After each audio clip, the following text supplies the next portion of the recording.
Welcome to Penrose Learning, where we make understanding easy. You start by making sure the PS3 is powered and updated. This prevents compatibility problems.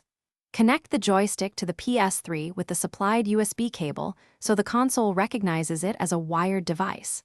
Once connected, press the PS button on the controller to initiate pairing.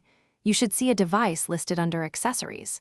If no light appears, try a different USB port or cable because initial recognition depends on a solid physical link.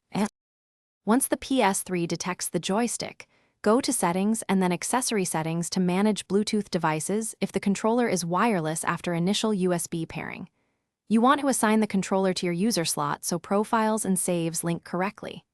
Make sure to test each input, analog sticks, face buttons, triggers, and D-pad in a quick menu or a game. This confirms both hardware and mapping. If mapping is off, adjust in-game or via the controller settings. To finish, disconnect the USB cable and confirm the joystick stays connected wirelessly. Press the PS button to wake it and check user assignment. If the connection drops or the controller won't pair, press the small reset button on the back with a paperclip and repeat the USB pairing step.